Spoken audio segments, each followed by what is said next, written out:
Good evening, Blue Golds, and welcome class of 2024. We have people tuning in who attend Barron County, Marshfield, and the Eau Claire campus. So welcome to our UW-Eau Claire Town Hall for students and their families. We are so glad that you have joined us tonight. And if you are a new student coming to campus who has still not signed up for orientation, registered for your housing contract, or submitted your deposit, there's still time to do that. And if you have questions, we can definitely help you out in finalizing those next steps to becoming a Blue Gold for fall 2020. I'm Billy Fells. I'm the Executive Director for Enrollment Management on our campus, and I'll be moderating this event tonight. We are excited to be talking to you about the fall semester. Our goal in the next hour is to provide you with information about our return to campus. We want you to know what we are doing to keep our campus safe and share with you what we will be asking you to do when you return to campus on the fall. As a reminder, you can always find the most up-to-date information on our COVID-19 website with return to campus information for students. This tonight is about getting your questions answered. So you are invited to use the chat function on your screen. You will need to register using a Google account, then simply type in your question.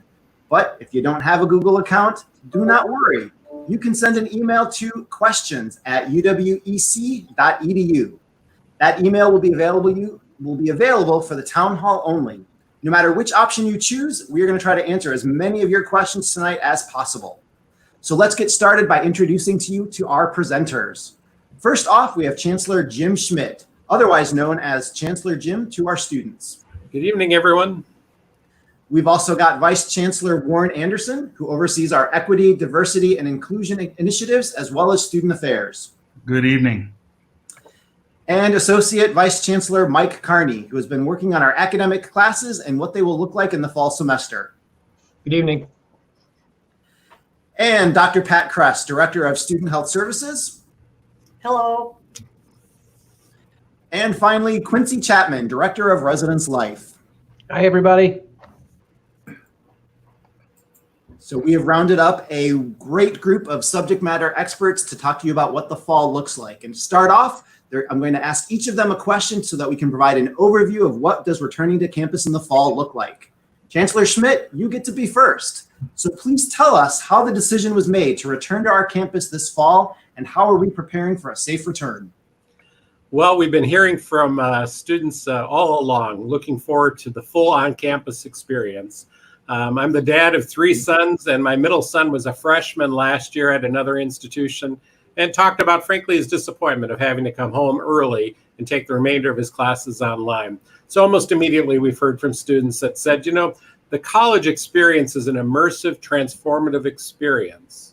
It's not just what happens in the classroom, it's what happens outside the classroom. It's the great exchange of ideas, talking to people who have a different point of view that you have.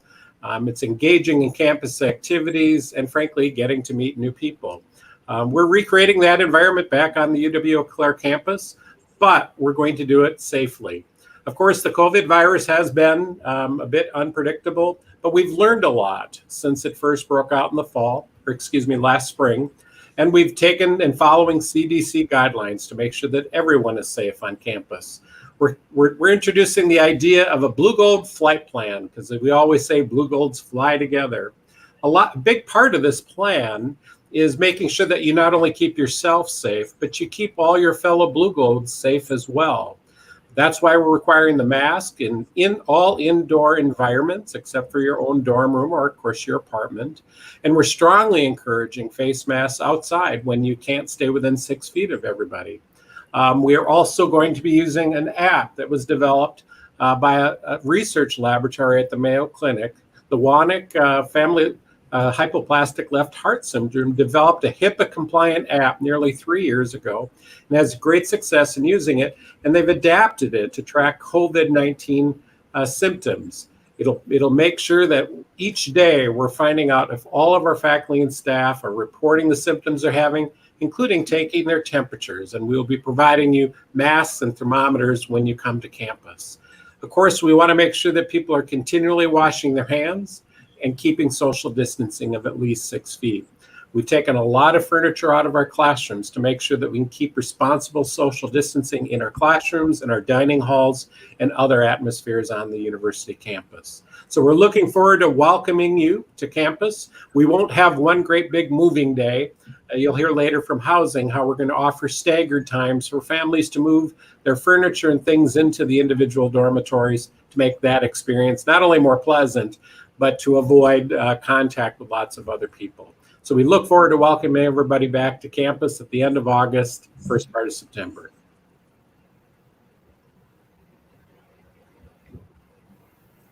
All right, Dr. Anderson, can you tell us what students can expect when they come to campus this fall, whether in Barron, Marshfield, or Eau Claire? Thank you, Billy. As Chancellor Jim just said, we want to make sure that everyone can come back to campus, but we want to make sure that we can do it safely. Our goal is to make sure that everyone who's a part of the Blue Gold family is safe, happy, and healthy. To do that, we're going to require a couple of things. As the Chancellor mentioned earlier, we're going to require face masks in all of our buildings and outside on our campus if physical distancing isn't possible. We're going to provide you with 2 face masks. They're yours to keep, they're yours to clean, they're yours to utilize as much as we need to on campus. We're going to require physical distancing. We are going to look a lot different when you come in the fall. So some of the classrooms are going to have furniture removed. That's in an effort to make sure that we can have everyone face-to-face, but at least 6 feet apart. We're going to require you to enter all of your daily symptoms, if any, into the health app that the Chancellor mentioned earlier. That is really the biggest thing that we're going to be able to do to keep everyone in the community safe and healthy this semester, is making sure that you're using that daily app in coordination with physical distancing and the face mask. Student Health Services, our hope is that everyone who needs a test can go there if the app tells them to, if they're feeling any of those symptoms. Student Health Services can walk you through the process and you can get your test done there if it is warranted. You're going to hear a lot more later about the residence halls and what we're doing. We've set aside a residence halls for any student in the event that he, she, or they would need to be isolated. And again, that's in one of our residence halls on our campus here. We're working really to limit large group gatherings on campus here. That means limiting external visitors to the campus and limiting any of our large group gatherings here on campus, be it with student organizations, be it in the dining halls, be it anywhere on campus. You're going to start to see a lot more smaller groups than we typically would have in a robust environment like we have here. We're still waiting to hear about sports. We're trying to do everything we can to ensure the most robust student experience possible, not only with sports, but student life, student activities, all student engagements. We're looking at what we can do to ensure that those can still go in a manner that provides that kind of experience that students have selected Eau Claire for. That's part of what we're known for, that external academic experience. So there's going to be a lot of things happening, a lot of things that you're going to be made aware of, but we're trying to make sure that we can provide the best Blue Gold experience possible in the fall.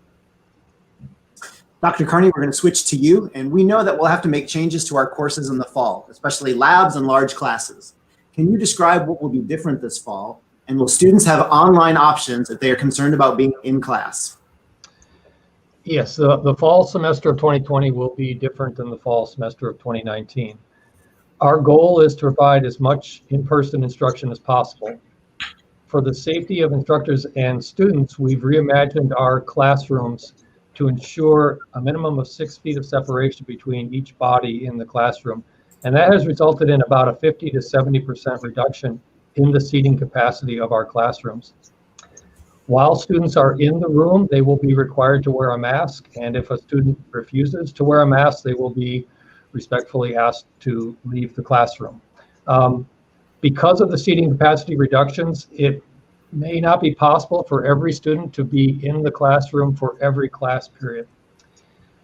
In those instances, the instructor might pre-record their lectures and place them online and use the in-class meetings, which would be smaller groups of students, for smaller group discussions or problem-solving sessions.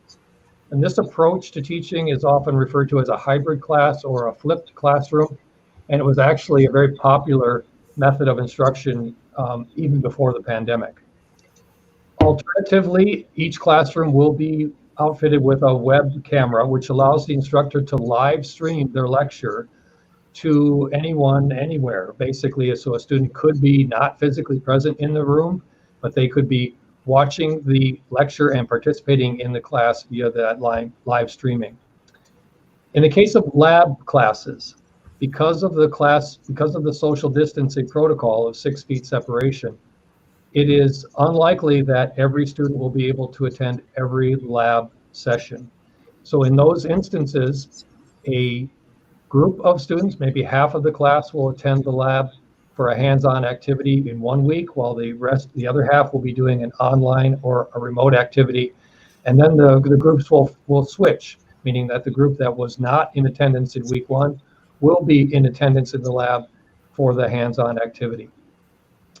Regarding online options, if a student, now let me focus on whether a student is not feeling well. So if a student is not feeling well on a given day, we are encouraging them not to come to class. In that instance, though, they can access online tools or online opportunities. And what I mean by that is the instructor, if they are aware that the student is not in class, can live stream their lecture to that student who might be in isolation or in their dorm room or at home, to still be able to participate in the classroom. We are also exploring other ways that a student can access online classes.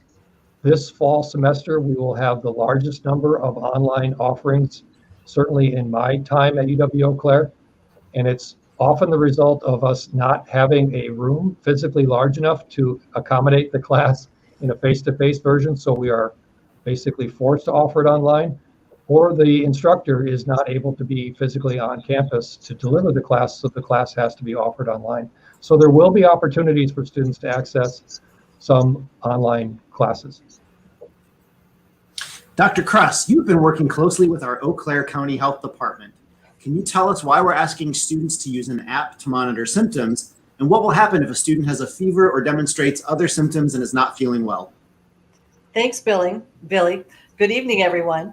Student Health Service is a full medical clinic. We offer treatment for conditions ranging from strep throat to influenza, IV rehydration, mental health issues, bone and joint injuries, women's health, and now COVID-19. We have designated an area in the clinic labeled the respiratory care area, and that is so we can keep the students with possible COVID-19 in that area away from the students that are healthy, coming in for a routine physical or for some other reason. The COVID-19 app will ask you to take your temperature with the thermometer that you will be given when you come to campus this fall. It also has a list of possible COVID symptoms, for example, cough, sore throat, or headache. We are asking that all students use this app every day so we can pick up very quickly any new case of COVID-19.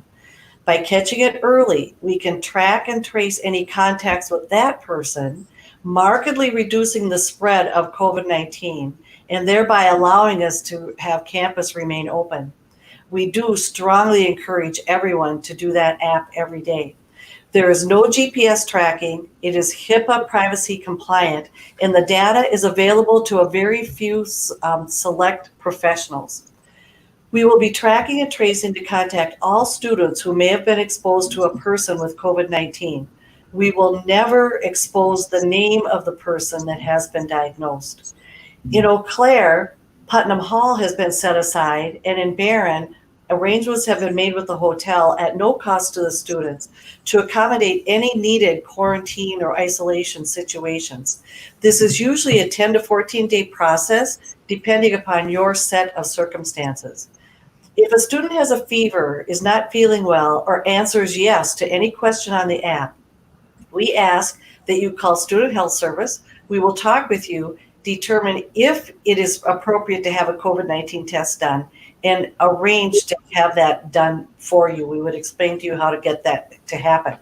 Once we get our analyzer and COVID testing cartridges, which we have ordered, once they're on campus, we will be able to perform the test on campus free of charge to the students with results in an hour. And Quincy, I know you've been working all summer to make sure our students can return to the residence halls. Will students have a roommate, and what precautions are we taking to have them safe in the residence halls? Hi, Billy. Yes, we have been working hard, and we're excited for the opportunity for students to return to the residence halls and have the social connections and experiences that all Blue Golds look forward to. Students who have been assigned to a double room will indeed have a roommate, and that's to ensure that all students who wish to live in campus housing have that experience. In order to make sure things are safe, we've tripled the amount of cleaning that would typically happen in a year, including using the same cleaning chemicals, same brand names that our local hospitals use in order to clean our social areas and our bathrooms.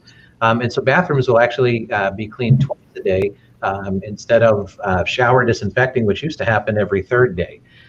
The other thing that will happen is that students will be given access to cleaning supplies inside all of the social lounges, so that if you want to sit down and use a table, for instance, you'll be able to disinfect that table before its use, disinfect it after your use for the next person, etc. And we'll also have hand sanitizer throughout the residence hall so that people can make sure that they're practicing good hand washing throughout the day. We're also providing early move-in options, and the chancellor indicated earlier that we really want to make move-in a time when we can be socially distant or physically distant, but also be as convenient as possible. So we've identified 2 weekends, and you'll hear more about this next week in an email that comes out to all students. We have 2 drop-off only weekends where you can bring all of your belongings, leave them in your room, and then go back to enjoying summer until formal move-in. And then we've also added 2 additional formal move-in days. The reason we did that is so that you'll be able to sign up for a time in advance.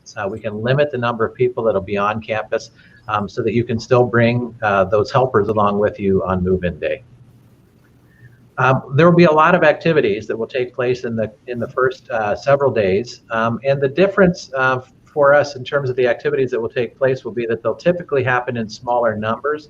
We won't have as many large-scale events as typically happens during a welcome week, but the RAs working with their wings and student organizations will be providing a number of opportunities. So we've been working with recreation, student activities, and all of the student organizations, as well as our academic departments, to make sure that your days are full leading up from the time you move in until the first day of class and beyond.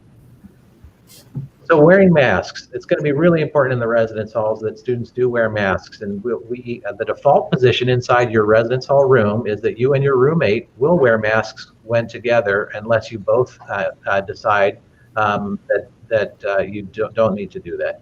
But as soon as you leave your room, in the hallways, the stairways, the common areas, and even just on your way to the bathroom, you will be expected to wear your mask. The times, obviously, when it's impractical to wear a mask include when you're brushing your teeth, eating, drinking, things like that. So they obviously wouldn't be expected during those moments. As soon as you're finished with those activities, you return to your mask. We'll be limiting group sizes inside common area spaces, so that we don't have to close the common spaces. We will keep many of them open, but we'll limit the size of the room occupancy to make sure that we can all remain physically distant. And we will have some limits to amenities, but it's mostly not closing the amenities, but instead limiting the number of people that can use it at one time, asking students to reserve that space in advance, etc. And then finally, campus will primarily be closed. So our academic buildings, we don't want outside guests coming in, but in the residence halls, because it's a living situation, we will allow residents to have 1 guest at a time. If those guests are pre-registered, they'll also need to check in on campus and answer pre-screening health questions and have their temperature taken before they get a visitor pass. Parents, if you're coming together to visit your student, if it's parents visiting, we do allow 1 additional visitor when they're here. Finally, just want to talk quickly about dining. So dining will be mostly grab and go, so that we can make sure that it's packaged in a way that it's safe and healthy. And so you'll get more information about this, but there'll be a lot less custom ordering and a lot more pre-prepared selections to choose from. All right, thank you. We are now going to switch and start going into the questions submitted by our viewers. And what I want to remind people is that you have the ability to ask those questions in the chat feature or send an email to questions@uwec.edu. We would like to see more of those questions coming in.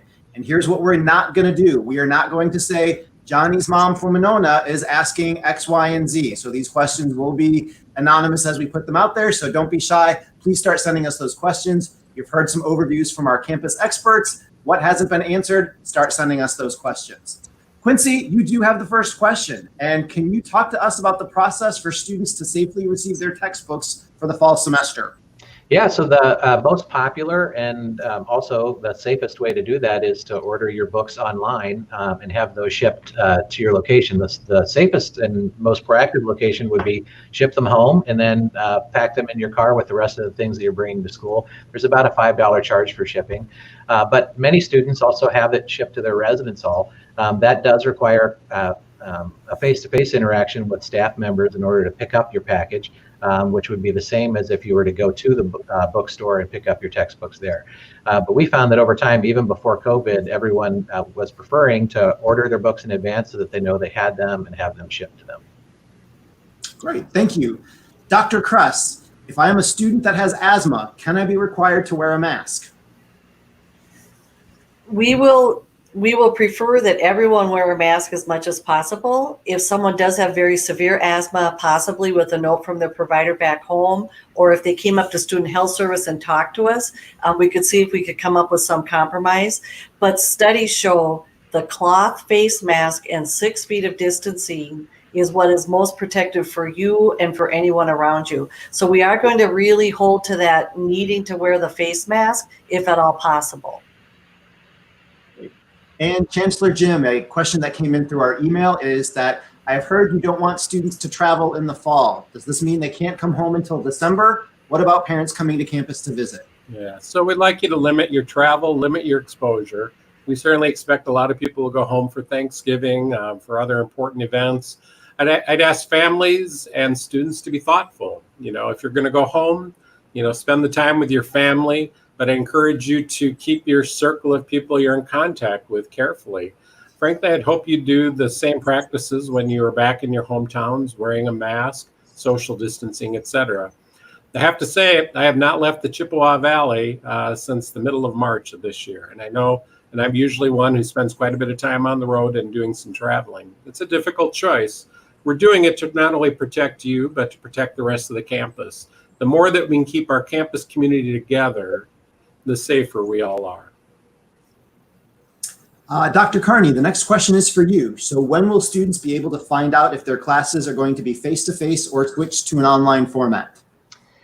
We are going through that process right now. We're reanalyzing the classroom spaces in the social distanced protocol, which means we have 50 to 70% fewer seats available in a classroom.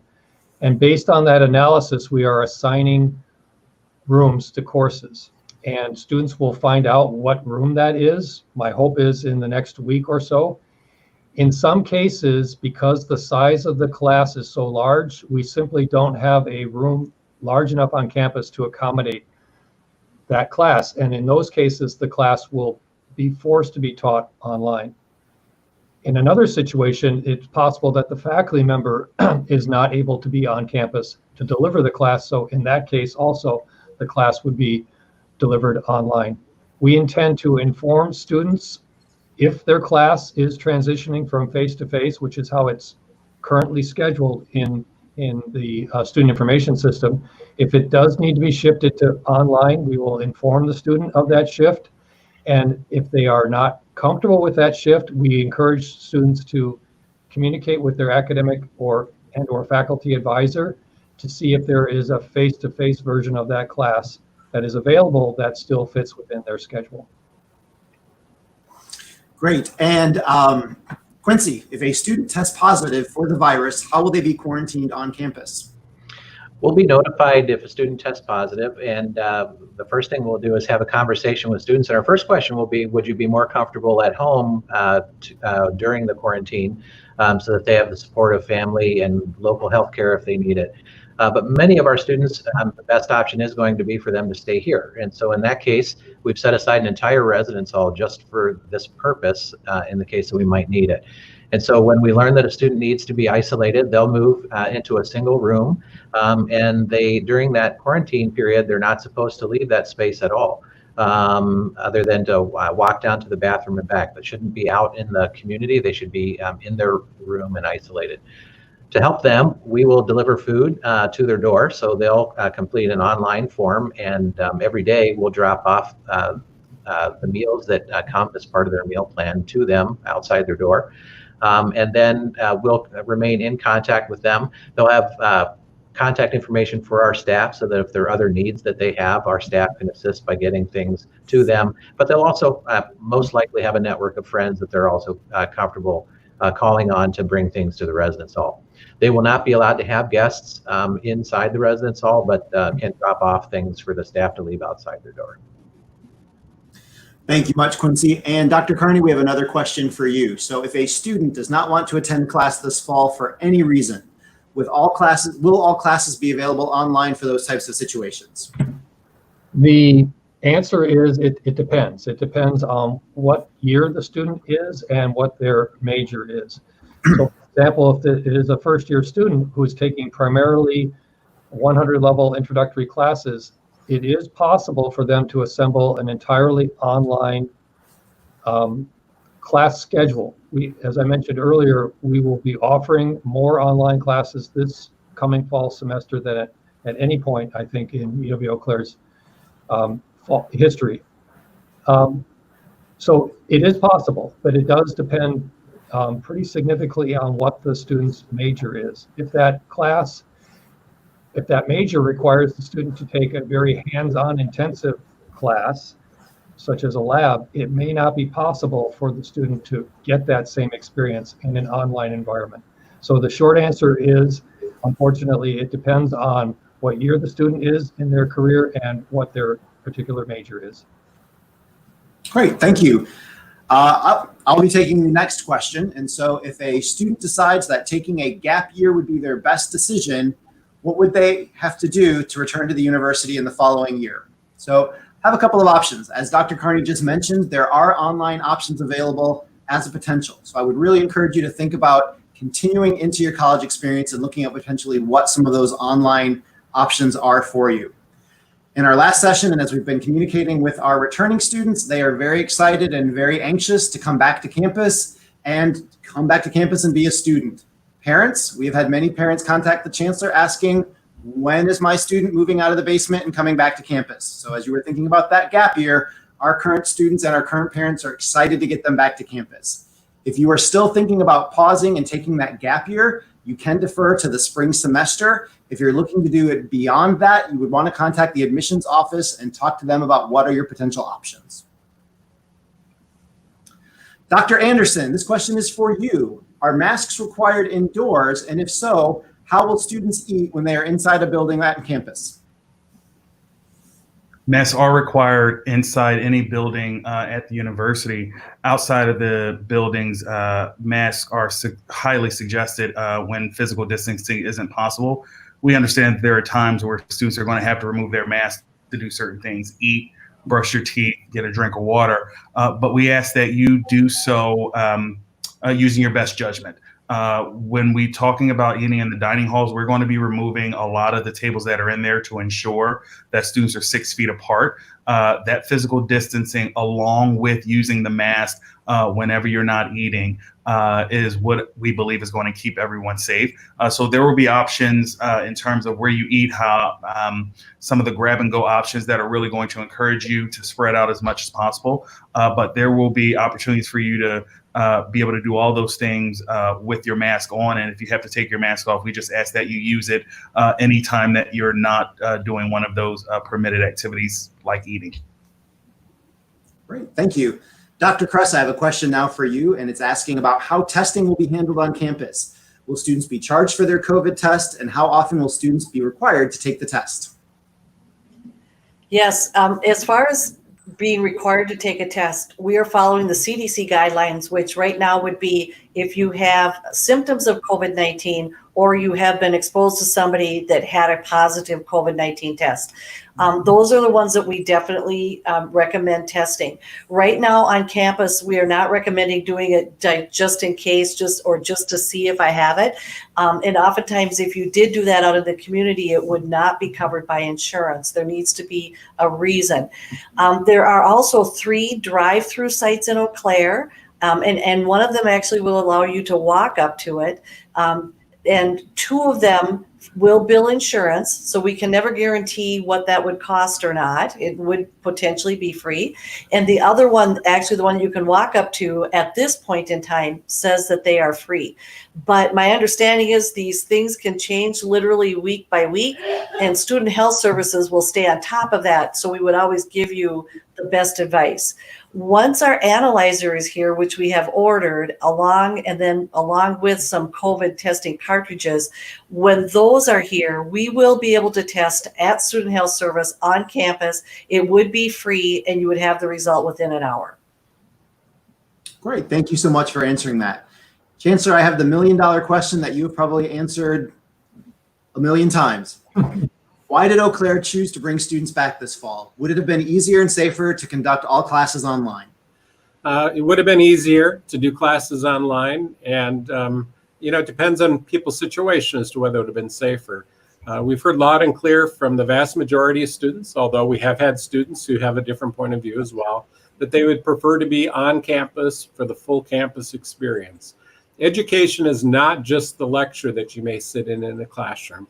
It is all the other connections you make on a campus. Having those important conversations, different points of view, the activities around campus, meeting new people, new ideas. That's what a university does. It brings people together. So we heard loud and clear from the majority of our current students, and frankly, I've heard from a lot of our incoming students how much they were looking forward to the on-campus experience. So then we had to say, how could we do this safely? And we were very early in announcing in the UW system that we were going to require face masks. We've been following CDC guidelines, working with local health officials. So requiring the face masks anytime you're inside a building, with a few exceptions, eating, brushing your teeth, etc. We're strongly encouraging it outside, as you heard. We're spaced the 6-foot distance. We're encouraging, and we'll have lots of hand washing stations and sanitizer to do that. And we're tracking the symptoms. This app that we have, I think, will be very effective. If we can identify people who may be, somewhat symptomatic, get the testing, get them isolated, we think we can certainly slow down and prevent spread throughout the area. We're going to do the best we can. We think that it is a good experience for our students. It is not our intention to close the campus. So we anticipate the campus being open throughout fall semester. There may be a time if health officials recommend that we still could convert to online education, but we know that most students are looking forward to that traditional educational experience. Great. Quincy, we've had a couple of other questions come in to the concept of what's being done in the residence halls to keep them clean and safe. And so I know you touched on that in your introductory remarks. Do you want to just go a little bit further into what you're doing for the fall semester? Yeah, so the area of most significant concern in the traditional residence halls for us was to make sure that the bathrooms, common spaces are cleaned. And so we've tripled the touches on each of those areas by hiring additional staff. So it'll be cleaned according to the traditional schedule, and then additional touches in the afternoon and evening to make sure that things are clean and safe. And then again, we'll be providing cleaning supplies to students so that as they're moving around the environment, they can feel a sense of, if I didn't have my eyes literally on seeing someone clean a surface, oh, there's a spray bottle of Oxivir, and I'm going to be able to actually take care of that myself as well. And then having hand sanitizer distributed throughout the residence hall so that students really don't have an excuse not to participate in that cleaning. All right, I've got a question that actually can probably be shared by Dr. Anderson and Dr. Carney. So will choirs, other musical ensembles, and other student groups be able to come together this fall? I can jump in. We are working to make sure that we can have the most expansive student experience possible. We are looking at student organizations. We are looking at, that includes choirs and everything, to make sure that they can come together in the safest way possible. So that's looking at the spaces we have, making sure that they can physically space out when they're together. We're still working on that plan, but we can assure you that when we decided to make sure that everyone could come back, that one of the first things that we talked about was making sure that they could have a true blue gold experience, and that means outside of the classroom as well. So we are working diligently to make sure that all student organizations can come together in the safest manner possible. They may look different, but our goal is to make sure that we can still have as many of them operate in the same manner as they always have, so long as we can do it safely and healthy. And Chancellor, a question came in about the logistics of who's going to be on campus. So will the freshman class of 2024 be the only students that are allowed on campus this fall? Nope, we're welcoming back all the students at UW-Eau Claire to campus. Again, we are practicing social distancing, the mask, all the precautions that were taken. It's important to realize that the interactions that students have are not just with your class. Some of the greatest learning outside the classroom is through interacting with upperclassmen, people in their majors, research partners, whether you're in various activities. It includes the students who are sophomores, juniors, and seniors. And frankly, it wouldn't be the same experience unless you had the benefit of the students who'd come in years before you. Great, thank you. And Quincy, can you talk to the viewers about the mask regulations within the residence halls and how will that be enforced? Residence halls are just like every other campus building. When you're inside, masks are expected. And so really, we're asking everyone to work with one another. If you see someone that's not wearing a mask, if you see that, we ask you to remind them about that. There really won't be a mask police on campus, but we do have resident assistant staff, and when they go on rounds and are interacting with residents on their floor, they will address that if they see folks that aren't wearing it. Great. And Dr. Anderson, I have a question about, will the gyms and workout facilities on campus be open to first-year students this academic year?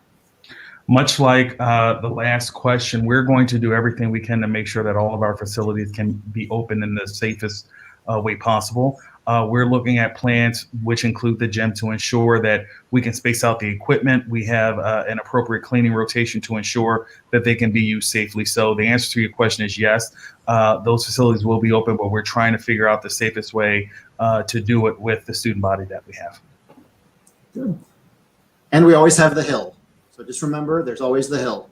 Dr. Anderson, this is another question for you in your area. What mental health support services are available to students at UW-Eau Claire?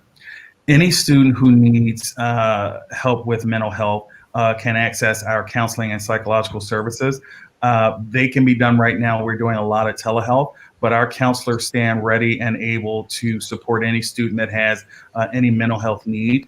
They can reach out to counseling, schedule an appointment. And again, we can do that through telehealth as well as any emergency needs that we have. So rest assured that if those are one of your concerns, that we got you taken care of. Great. And Dr. Kress and Quincy, this might be a good question for you to tag team off of, is what will it look like for a student who ends up in quarantine during the course of the semester? Who will be on hand to help take care of them? I can take it from the residence hall perspective. So when a student goes into a room and they're quarantined, they'll have contact information for resident assistants on duty so that they can ask for basic assistance. And then we will also be helping them with meal delivery. So students will complete an online form, and our staff will make sure that meals get to their space. Some of the things that they'll want to do is that because they have social networks and friends, they'll just because they're in quarantine doesn't mean that they shouldn't be in communication with those folks. And so we do ask that students tap into those networks, typically via social media, being on the phone, video chat, etc. But our staff will be there to help them with their very basic needs when they're in the hall. And as far as student health goes, we are available Monday through Friday, 8 to 5 by phone. Also, our nurses are good at reaching out to students that are in any kind of health situation, just to be certain that they are doing okay and that they don't need further help. Also, if you are in isolation, the public health department will contact you twice a day to be sure that what's your temperature like, do you have any symptoms? They want to be sure you're doing fine. So you'll be well covered if you have any questions or concerns while that's happening. Dr. Anderson, we do have a question about what is being done to avoid having large groups of students gather in confined areas on campus. What will signage be added to help prevent this from happening? And will it help students navigate safely across campus? We are looking at everything from changing signs on specific rooms in terms of capacity, to ensuring that everyone understands the importance of wearing your face mask and social distancing. We're reaching out to organizations that have rooms scheduled to ensure that they understand that if they can't appropriately social distance with the population that they have, then we have to look at alternatives for them gathering. But we are working to ensure that we have no large group gatherings that can spread COVID if it is present. So we're working with every student organization, and we're working on finalizing a plan to ensure that they understand what the needs are and what steps they need to take to ensure that they can operate safely and effectively in the fall. Dr. Kress, as we mentioned, you are working with our city and county health officials. So can you describe what the community spread looks like in Eau Claire? And has the local health department done an adequate job of informing the community? Just recently, community spread has been noticed in Eau Claire County. Very little, but it is there. And that is concerning. The public health department, though, is very good about informing the population and keeps reminding about wearing masks and keeping 6 feet away and trying to shelter in place as much as you can, even though that's no longer a mandate. In fact, right now, I think they're allowed groups as high as 250 if you're outside. But the public health department, I think, has a very strong voice and very strong presence in this county. Great. Chancellor, question for you is, what is the number one concern you have heard from first-year students and their parents this summer? I think about whether or not we'd be returning to class, and they are interested in what we're doing to take the safety measures. So far, we've received very good feedback from people when they hear the measures that we've taken. An added measure for the community was announced today. Our Chamber of Commerce has announced that they're encouraging all businesses in the Chippewa Valley to have themselves and their employees wearing masks and to encourage people to wear masks when visiting those businesses. Saw a question online if people will be able to go to the malls, the stores, restaurants. As of now, those places are open using social distancing. And again, if we can continue to have that culture of wearing a mask when in public, I think that we can help stop the spread of COVID in the Chippewa Valley. Great, thank you. Quincy, people are very interested in your drop-off days. So can you talk a little bit about more when they are occurring and what they can expect? Yeah, so on August 15th, 16th, and on August 22nd, 23rd, which are the 2 weekends prior to formal move-in, we have what we call drop-off days. And they've actually been popular prior to us having experiencing the COVID experience. But it's a time where you can bring your belongings and get your room set up, but not spend the night. In other words, so we're not open, but you could come get everything there, and then return to whatever else you're doing for the summer, and then come back at formal move-in for your permanent stay. So it's worked out really well for us in the past because many times families have difficulty. They have plans during formal move-in. So it's going to do two things for us. It's going to add some convenience for a lot of people, but it's also going to spread move-out across a number of days so that large groups of people aren't here for move-in all at the same time. Yep, and I would like to add that during those drop-off weekends, we are planning to have several of our transactional offices open as well. So hopefully when you're on campus dropping your belongings off, you can also connect with your advisor, potentially drop off those transcripts, talk about your parking permit, get your photo ID taken. So more information about those drop-off days will be coming to you soon through email. Dr. Carney, will instructors be required to lecture with masks on in front of the classroom, or will they be allowed to take them off so that students can hear them better? That's an excellent question, and we are taking our guidance from the county health folks about what is the most appropriate way to keep all people in the room safe. We are, as I mentioned earlier, we're reimagining our classrooms to ensure that there's adequate social distancing, not only between the students in the room, but also between the instructor and the students. There will be faculty who perhaps, because of the curriculum that's being taught, where it is most appropriate that the students be able to see their lips move while they are lecturing. So we are going to be doing everything that we can to provide faculty who are teaching in that way to be able to not be teaching with a mask on in those instances, either with a face shield in place or with a piece of plexiglass in front of them. All right, Chancellor, so this question goes to you. And so will there be any reductions to tuition considering a number of classes will be taught online this year? So typically for our online classes, you actually pay a premium. Those courses were specifically prepared to be online, and you actually pay a little bit extra. Online instruction is actually pretty expensive to prepare. But the answer to the question is no, there will not be a change in tuition. Classes that are traditionally online, and if you registered for it as an online class, it'll be charged the normal online rate. If you registered for a traditional in-person class, you will be charged that rate. And we will not be changing any of the tuition rates. It is what people registered for.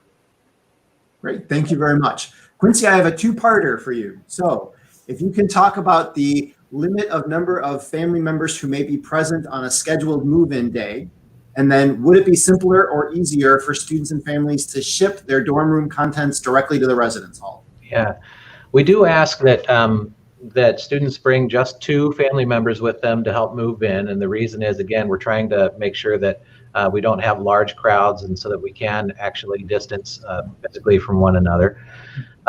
It's a good question about whether whether it's a good idea to ship or not. Our package location, we have one centralized package distribution center on campus. It's in Towers Hall. And so I guess the way to think about that is we would certainly accept any packages that arrive, but it would be the responsibility for the student to get it from Towers Hall to the residence hall room. And so just ask yourself, would it be more convenient for you to bring it directly to the door of your residence hall and move it in, or have it shipped there and then have to transport it to your hall? It would really be up to you, but we would certainly accept that. And students who come from a significant distance out of town have shipped their most of their belongings to campus. Thank you, Quincy. And you talked about students coming from far from out of town. So Chancellor, this is a nice transition for the question of, given the recent decision regarding international students and visas, what step are UW-Eau Claire taking to support students given the uncertainty that they may face? So it's a great question. Is late breaking. As long as the institution is offering online class, or excuse me, in-person classes, and an international student has at least one in-person class, the provisions that were announced today, as I understand it, would not pertain to them. In addition, a number of the students who are part of a formal exchange program with another university, those students are actually protected because it's a different actual visa, not the one that's been announced today. Great. And Dr. Kress, this one is for you. So how will the university communicate best practices and guidelines regarding hand washing and the proper way to wear a mask? Yes, we've done good research on that, and my understanding is that integrated marketing is coming up with fun posters to show how to wash your hands, how to take care of a mask, and also maybe some short little like YouTube video things. So students can see it. It should be very engaging, kind of interactive and fun to see. Quincy, a question again about rental books. So are they able to be ordered and delivered to a student's home? Absolutely. So if they go to that text rental website on campus, they'll find the online ordering instructions, and many of our students have them shipped directly to their home and then bring them along with all the rest of their move-in belongings. This is a question that has been briefly touched on by both Dr. Kress and the Chancellor. So if you would like to provide a few more comments on, will students be limited in terms of how they can move about in the community of Eau Claire? Does the city or county have specific guidelines in place at off-campus establishments? So again, those provisions continue to change. We have a very active public health office in Eau Claire, and we've worked closely with them. And I think that they have always erred on the side of safety. At the moment, restaurants and stores are open with some limitations in social distancing. As I mentioned earlier, the Chamber of Commerce, the business community is rallying behind the idea of safety, and that it's safer if people wear a mask and respect social distancing. We don't know what the fall will bring. We all hope that this thing begins to taper off, but we will continue to monitor it. And just as they've done now, the county health office announces different decisions and restrictions each week. And so sometimes they're loosened and sometimes they tighten it up again. We're seeing that in various parts of the country. Great. Dr. Anderson, we are starting to get to the food question. So people must still be thinking about dinner. And so will prices for food in the grab-and-go format be reduced, or will they be more expensive? They're going to be the same as they have historically been. We're not planning to gouge anyone. We're not raising the rates because we have to do something or lowering the rates. Our goal is to make sure that even though the food is going to be grab and go and a lot of pre-plated meals, that the quality is the same as we've come to expect from our vendors and the students have come to expect from us. So you won't notice any change there, but you also won't be able to determine any difference in the quality of food that we're presenting for our students to consume. Great. And Dr. Carney, now we're going to switch to the library. And can you talk about how much the library will be open and what will be happening there in the fall semester? Yes, so the library will be open in the fall semester. The exact hours of operation are still being finalized. What will be different, most different about the library in fall of 2020 is that the seating is going to be rearranged primarily to ensure that we keep adequate social distancing. So it won't be lots of tables with 6 or 8 students all sitting around a table. We will have to space things out in a way so that we maintain at least 6 feet of distance in between each person. Quincy, people are very excited about your drop-off dates. So are they able to register ahead of time, or maybe more importantly, when will information be going out to families with all of the details so they can look for that? We expect that by late next week, all students will receive an email from housing outlining all of the dates and how to sign up. The strategy for both drop-off and move-in is that we'll have 2-hour time blocks that everybody signs up for, and we're able to limit the number of time blocks per building so that we have a sense that the building's not going to be real busy during each of those 2-hour shifts. So the schedule itself will distance people, and then having people register in advance will give you a sense of confidence about when you're coming. So look for that information in the Eau Claire students' email mailbox. Great. So more details coming late next week. Dr. Krust, this is a good one. So will students be required to get a flu shot this year? We do not require it, but it would be a great idea to get one because the flu season tends to peak in January and February. And if COVID is still very active at that time, we won't know whether you have the flu or whether you have COVID. So to get the flu shot at least kind of takes that out of the picture. And also the Student Senate has asked Student Health Service to give the flu shot free. So it is free to any student that would like to have it. And we love giving them because it just makes everybody's life easier if we can knock down that peak of the flu season on campus. Dr. Anderson, can you talk to our viewers about what transportation will look like if students have classes located on both lower and upper campus? We're working right now to finalize a plan with the local transportation authority. If a student has to catch the bus, public transit, we're making sure that they can do so safely and effectively.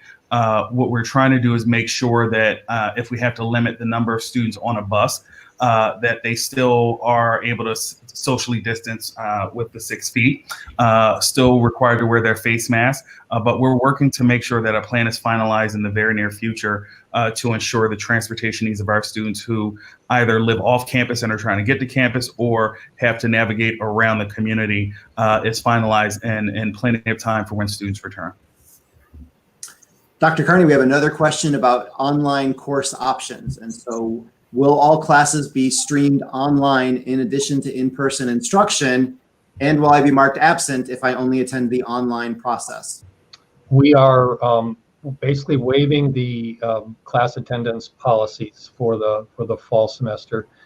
In terms of being available online, every classroom will have a webcam in place. So we ordered about 125 webcams to make sure that every classroom on the Eau Claire campus and the Barron campus has the ability for the instructor to live stream or to record their lecture, either for synchronous viewing, which means at the same time as the class is being taught in person, or being recorded later for a student to access it at a later date.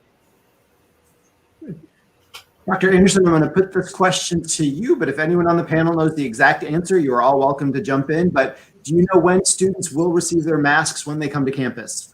Our hope is that they will have them when they return to campus in August. That's what we're shooting for, and I think we're well on target to have that happen.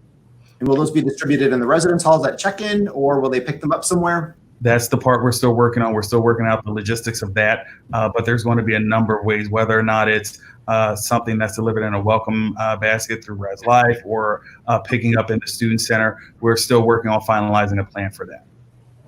Great. And Chancellor, will segregated fees be lessened due to the limits on large group activities and related groups and activities? So most activities will be going on as typically plans. There's no intention to change the segregated fees. In some ways, there's additional costs because we can't have as big a group, so we want to try to provide more opportunities with smaller groups. So I don't think you'll notice a difference. We're practicing the social distancing. But UW-Eau Claire is known for having more than 300 student organizations, lots of different co-curricular programs as well.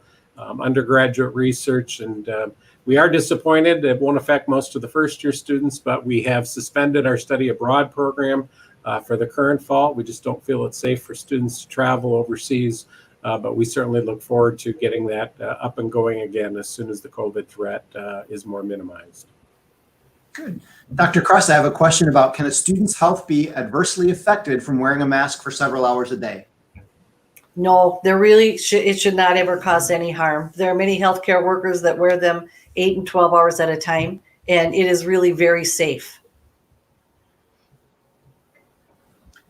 Quincy, you've got some popular topics, so I'm going to bounce this one to you as well, more about the online books. And so would you suggest that students order their textbooks now or wait until they know if their classes are online or hybrids? Dr. Carney, chime in on the academic side of it if you'd like, but I would say that and regardless of the form of delivery, the textbook expectation is going to remain the same, that the same resources will be needed regardless of whether there's in-person or hybrid delivery. So I would say make that decision based upon your highest level of confidence and convenience that they'll get to you on time. Yes, I would echo that. The textbook choice really doesn't change whether the class is being taught face-to-face or hybrid or online. It will be the same textbook. I would also just put in from an advising point of view, if you know that your schedule is pretty much 100% set for the fall semester, you can start ordering those books. But if you are looking to still make changes to your schedule, you may want to wait until you have all of those final classes on your schedule. There is a small shipping fee for ordering those books. And so each time you order different books, you're going to be charged that shipping fee. So if you can do them all at once, that would probably be in your best interest. I want to thank our viewers. You did an excellent job of getting those questions in. We poked you a little bit and you promised. You came through with some really great questions. What we're going to do is start our wrap up. And so Chancellor Schmidt, as you had indicated, you do have college-aged family members. And so as a parent of a college-aged son, what advice would you give your son about returning to school this fall? Chancellor, you are muted. We almost got through the entire presentation with someone not being muted. To me, I'm a pro at technology. So I have 3 sons, and my middle son will be a sophomore in college next year. And he's very anxious to get back to school. He loves mom and dad and his younger brother, but is anxious to get back and kind of onto his own independent life away at college. My advice to him is to be safe. Do what the university recommends, which will include wearing a face mask, having social distancing, wash your hands, and follow the other advice from public health. Be smart, but otherwise enjoy your college life. You should be very engaged in your classroom activities. Take a look for various student organizations that you can become a part of, and make sure you do explore the community. If you do it safely, if we watch out for one another, again, blue golds fly together. So we hope that you will take a look at the packet that we'll be sending you to talk about these things in more details. We'll be asking every student who's making the decision to come to UW-Eau Claire to sign a statement saying that they are committed to abiding by the safety protocols that have been spelled out by healthcare officials. You should have great confidence in the quality of the educational experience you'll have. And I personally look forward to welcoming you all to campus in the fall. You'll notice me, I'm the one with a mask. Thank you, Chancellor, and thank you to all of our students and family members who have been a part of this virtual town hall. I want to remind you to continue to check our Return to Campus webpage for the latest updates. Just click on the COVID-19 link on our homepage and look for Students Return. There is a link on that page to an email. You can ask further questions that may have not got answered tonight. We understand that you are still making some very tough choices and looking at decisions. Everyone on this campus, from advising to admissions to housing to faculty, we're here to help you. So if you have those questions, please do not hesitate to outreach to us so that we can help inform you to make those continuing decisions as you get closer and closer to September. You're also going to want to watch your email for further updates, specifically about those drop-off dates. And we will also be sending this link out of the recorded presentation to you as well. So you can rewatch this and or share it with other people that may be interested in having this information. We are looking forward to welcoming you back to campus in September. Until then, have a great remainder of the summer and go Blue Golds.